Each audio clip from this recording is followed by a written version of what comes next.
Hi hello అండి, అంతా బాగున్నారా అండి? ఇది 42 ఇంచుల జాకెట్టు, 2 గీతలు తక్కువగా 42 ఇంచుల జాకెట్ ఇది. దానికి కాను అంచు ఒకవైపు పెద్దదిగా ఉండి ఒకవైపు చిన్నదిగా వచ్చింది. అయినా కానీ హ్యాండ్స్కి అంచు వేయాల్సిందేనన్నారు కాబట్టి ఎలా కట్ చేస్తున్నానో మీకు కటింగ్ పెట్టాను నేను. పెద్ద పెద్ద అతుకులు పడ్డా కానీ వాళ్ళు అలాగే కావాలన్నారు. అందువల్ల మెయిన్ పార్ట్ కొంచెం తక్కువగా ఉండి ఇలా పెద్దంచు వచ్చి ఒక పక్క పెద్దంచు ఒక పక్క చిన్నంచు వచ్చిందంటే లైనింగ్ మాత్రం కొంచెం ఒక్క పావు మీటర్ ఎక్స్ట్రా తీసుకోండి. అలాంటప్పుడే మీకు జాకెట్ బాగా వస్తుంది. లైనింగ్ కూడా చాలకుండా తీశారంటే చాలా ఇబ్బంది పడతారు. అలా క్లాత్ నిలువుగా పరుచుకుని మనం అంచులు ఎదరవైపుకు రానిచ్చి ఫోల్డింగ్ మన వైపు ఉండేలా చూసుకుని అలా ఆ చంక దగ్గర నుంచి ఈ చంక వరకు మనం అలా కొలత పెట్టుకున్నామంటే మనకి విమ్ము కొలత వచ్చేస్తుందండి. చంక కింది పొడవు ఇలా మనం షేప్ పట్టి దగ్గర నుంచి చంక కుట్టు వరకు మనం అలా గుర్తు పెట్టుకున్నామంటే చంక కింది పొడవు కరెక్ట్గా వచ్చేస్తుంది. తర్వాత మనం నెక్ కూడాను ఎలా బ్యాక్ నెక్ చూసుకుంటున్నాం కదా, ఎలా చూపిస్తున్నానో చూడండి. మనం బ్యాక్ నెక్ కింది భాగాన్ని అలా పెట్టి కొలుచుకోవాలి. ఇలా మనం రౌండ్ షేప్గా పెట్టుకుని మనం చాలా జాగ్రత్తగా తీసుకోవాలి. ఖర్చుల కోసం పెట్టాం కదా, అది వదిలేసి మనం ఇలా నెక్ పార్ట్ తీసుకోవాలి. నెక్ కల ఒక లైన్ డ్రా చేసుకొని మనం ఖర్చులు కుంచింది వదిలేసే మనం నెక్కు కూడా గీసుకోవాలి. కింద వైపు ఒక 1/2 ఇంచ్ కనుక మనం అలా పెంచి లైన్ డ్రా చేసుకున్నామంటే నెక్కు వెనక పట్టేయకుండా నీట్గా వచ్చేస్తుంది. చూడండి, షోల్డర్ కూడాను అలా మనం ఎక్కడికక్కడ ఖర్చులు పెట్టుకుని మనం కొలుచుకోవాలి. ఇప్పుడు మనకి నెక్కు షోల్డరు వచ్చేసింది. అక్కడి నుంచి మనం చంక కింది భాగాన్ని చంక రౌండ్ తీయడం కోసం అలా మనం గుర్తుపెట్టుకున్నామంటే ఎల్ యాంగిల్లో గీసుకొని మనం ఇలా అటువైపు ఇటువైపు మనం అలా 2 పాయింట్లు పెట్టుకుని గుర్తుపెట్టుకుని ఇలా గీసుకున్నామంటే ఆమ్ రౌండ్ చక్కగా వస్తుంది. చూడండి, అది తక్కువైందండి, మీకు చూపించడం కోసమే నేను ఇలా మార్పు కూడా చూపిస్తున్నాను నేను. అలా మళ్ళీ మనం ఒక పాయింట్ కిందకి గీసుకున్నామంటే కరెక్ట్గా వచ్చేస్తుంది. చూడండి, ఖర్చులతో సహా వచ్చేసింది. ఖర్చుల కోసం ఎక్స్ట్రా పెట్టాల్సిన అవసరం ఉండదండి నా కటింగ్లో. విమ్ము కొలతలోనే ఖర్చులు వచ్చేస్తాయి. అలా కిందకి ఒక లైను డ్రా చేసుకోవాలి. నడుం భాగాన్ని కూడాను 4 మడతలేసి మనం కూల్చుకుని ఒక పాయింటు కుట్ల కోసం, ఒక 2 పాయింట్లు ఖర్చుల కోసం అట్టి పెట్టుకుంటే చాలండి. విమ్ము కొలత నడుం కొలత కరెక్ట్గా వచ్చేస్తుంది. ఇలా మనం కట్ చేసేసుకోవాలి.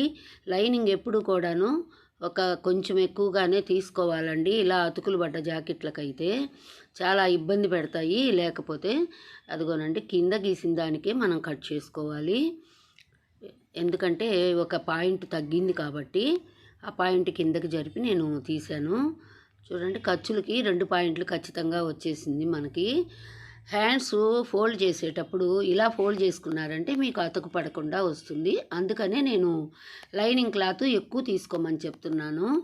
చంక కుట్టు దగ్గర నుంచి అలా పై భాగాన్ని కరెక్ట్గా పట్టుకుంటే మనకి మెయిన్ కొలత వచ్చేస్తుందండి.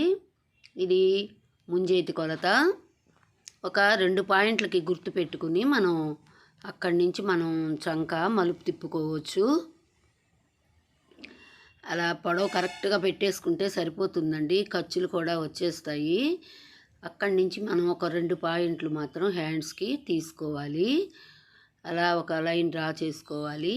మీకు హ్యాండ్స్ కటింగ్ కూడాను చాలా ఈజీగా చూపిస్తున్నానండి, ఎలాంటి తికమక్కలు లేకుండాను. అది మెయిన్ లూజు.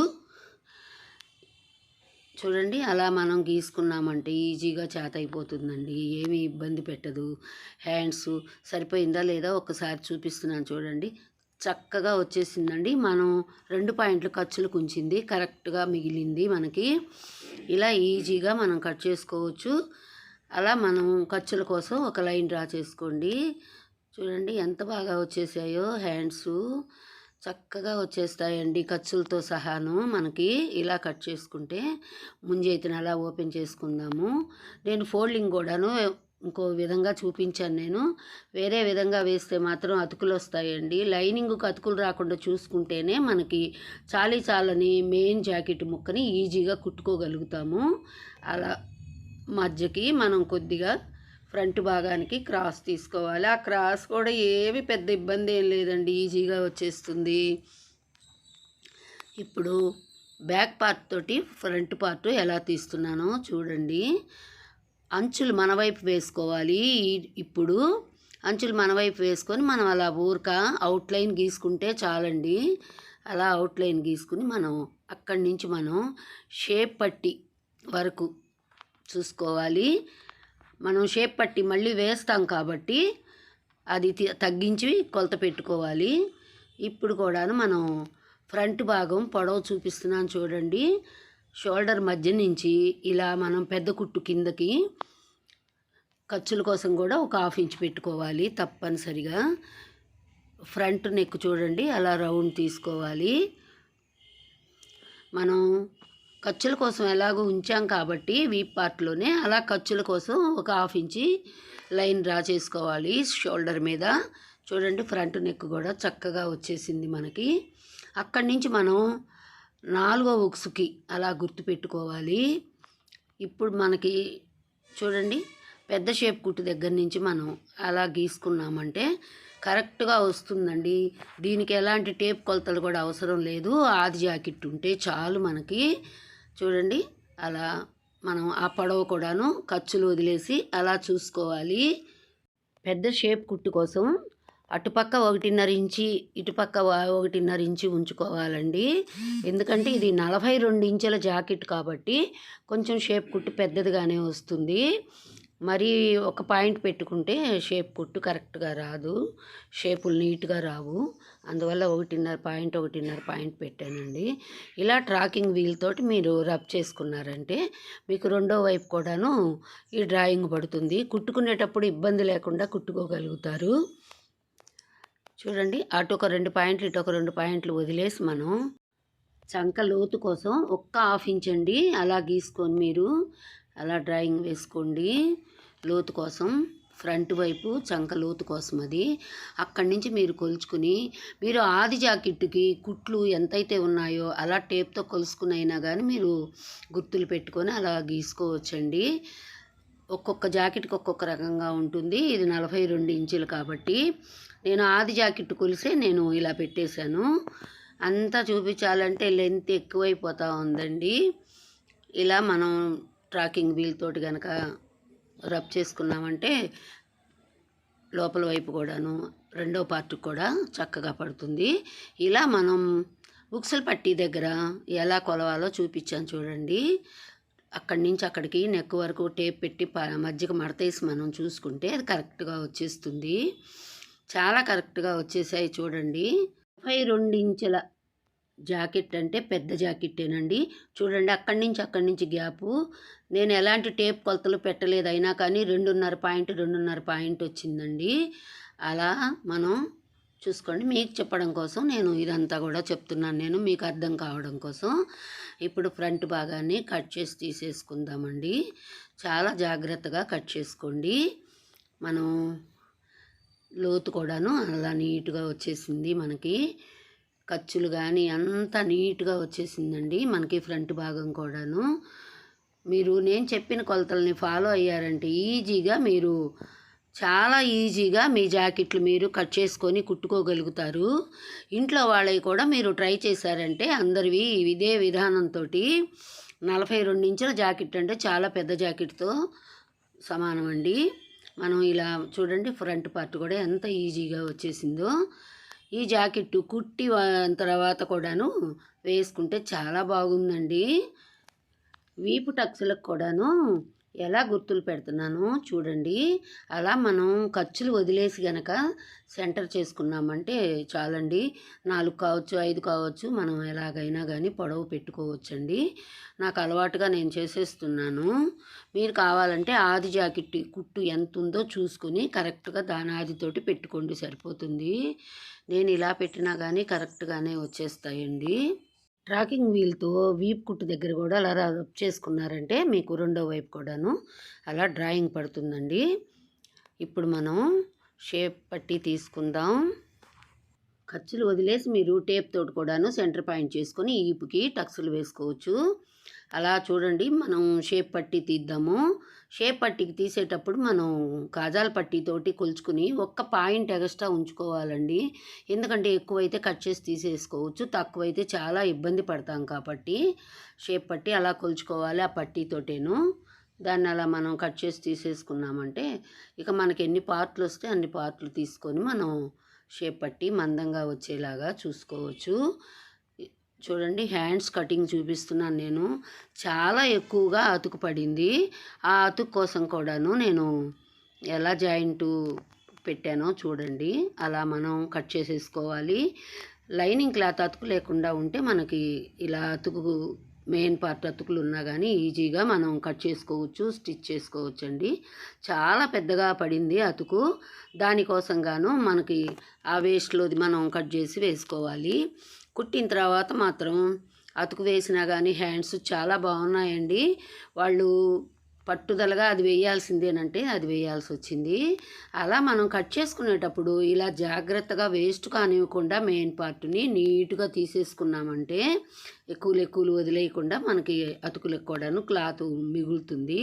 నా కటింగు అలా చక్కగా ఎంత చాలని జాకెట్కి కూడాను నేను జాగ్రత్తగా కటింగ్ చేయగలను. ముందు పార్టు అలా మనం అంచులు మన వైపు పెట్టుకుని అలా క్రాస్గా చూడండి, క్రాస్ ఈజీగా తెలిసిపోతుంది. దానిలో డిజైన్ ప్రకారంగా మనం అలా క్రాస్గా పెట్టుకొని నాకు మెయిన్ పార్ట్ కానీ బ్యాక్ పార్ట్ కానీ ఎక్కడ అతుకులేం పడకుండా జాగ్రత్త తీసుకున్నాను.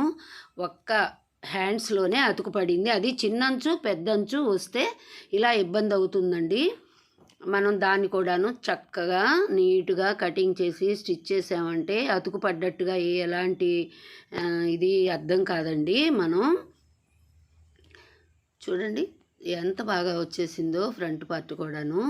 కొద్దిగా చిన్న అతుకులు పడ్డాయండి మెయిన్ పార్ట్కి. అదిగోండి ఆ అతుకుల కోసం కూడాను ఎక్కడికక్కడ చిన్న బిట్స్ కూడాను వేస్ట్ చేయకుండా నేను ఉపయోగించుకున్నాను మెయిన్ పార్ట్ని. నా కటింగు వేస్ట్ కాదండి అసలు. అదిగో చూడండి, అలా ఆ పార్ట్ మనం అలా పెట్టేసుకున్నామంటే దానికి జాయిన్ చేసుకున్నామంటే ముందుగా కట్ చేసే కంటే కూడాను స్టిచ్ చేసేటప్పుడు పెట్టుకోవచ్చు. బ్లౌజ్ మొత్తం స్టిచ్చింగ్ అయిపోయి చూడండి నెక్కుకి ఇలా వేస్తున్నాను. క్లాత్ చాలా మందంగా ఉందండి మెయిన్ పార్టు, అందువల్ల వాళ్ళు థ్రెడ్ పైపింగ్ వద్దన్నారు. మామూలుగానే పట్టు క్లాత్ తోటి ఇలా వేస్తున్నాను. ఆ కలర్లో కలిసేదానిలాగా చూసి చూడండి, థ్రెడ్ పైపింగ్ లాగానే అనిపించిందండి చూసేదానికి, ఏమీ తేడా రాలేదు. చాలా నీట్గా వచ్చేసింది నెక్కు పైపింగ్ కూడాను. ఇలా మనం మందపాటి జాకెట్కి ఇలా సాదా క్లాత్ తోటి వేసుకుంటే థ్రెడ్తో పని లేకుండా నీట్గా వస్తుందండి. చాలా బాగా వచ్చేసింది. పార్టు షేప్ పట్టి కూడాను 2 అతుకులు పడ్డాయండి. అయినా అతుకులు పడ్డట్టు అనిపించలేదండి. జాకెట్ మొత్తం స్టిచ్ అయిన తర్వాత చాలా బాగా క్లాస్గా కూడా వచ్చింది, నీట్గా కూడా వచ్చింది. అలా మనం కట్స్ పెట్టుకొని నెక్కుకి తిప్పి పట్టుకుని జాగ్రత్తగా మనం ఖర్చులు కిందికి రాకుండా నీట్గా వేసుకున్నామంటే అలా మలుపుకోవాలి. బాగా నీట్గా వచ్చేస్తుంది నెక్కుకి పైపింగు. నెక్కు రౌండ్స్ దగ్గర కొంచెం మనం అలా కుడి చేత్తో పట్టుకుని సైడ్కి లాగామంటే రౌండ్ షేప్ బాగా వస్తుందండి. మనం సాగదీసినట్టుగా మాత్రం కుట్టకూడదండి. అదిగోనండి ఆ రౌండ్స్ దగ్గర అలాగా మనం ఇలా కుడి చేతితోటి పట్టుకుని రౌండ్ తిప్పినట్టుగా కుట్టామంటే నీట్గా వస్తుంది. ఎప్పుడైనా కానీ పైపింగ్ వేసేటప్పుడు అది థ్రెడ్ పైపింగ్ కావచ్చు, నార్మల్ పైపింగ్ కావచ్చు, ఏదైనా కానీ ఆ రౌండ్ దగ్గర అలా మనం జాగ్రత్తగా కుట్టుకోవాలి. అలా లాగి పట్టినట్టుగా మనం సాగదీసినట్టుగా కుట్టకూడదండి. కుడి చేతితోటి అలా రౌండ్ తిప్పినట్టుగా పట్టుకొని లాగుతూ అలా కుట్టుకుంటేనే మనకి నీట్గా వచ్చేస్తుంది. మనకి చాలా బాగా వచ్చేసిందండి పైపింగు, నీట్గా కూడా ఉంది. థ్రెడ్ పైపింగ్ లాగానే ఉందండి. నేను చెప్పిన చిట్కాలతో కుట్టుకున్నారంటే చక్కగా నీట్గా థ్రెడ్ పైపింగ్ లాగానే వచ్చేస్తుంది. హ్యాండ్స్ అతుకులు పడ్డాయి, ఆ అతుకులు చూపిస్తున్నాను నేను మీకు. స్టిచ్చింగ్ అయిన తర్వాత బ్లౌజ్ చాలా బాగుందండి. వాళ్ళు వేసుకుంటే కూడా బాగుందని చెప్పారు. చాలా బాగా వచ్చింది. అతుకులు పడ్డాయన్న ఆలోచనే అనిపించలేదు హ్యాండ్స్కి. అదొక డిజైనర్ లాగా వచ్చేసింది. Thank you for watching.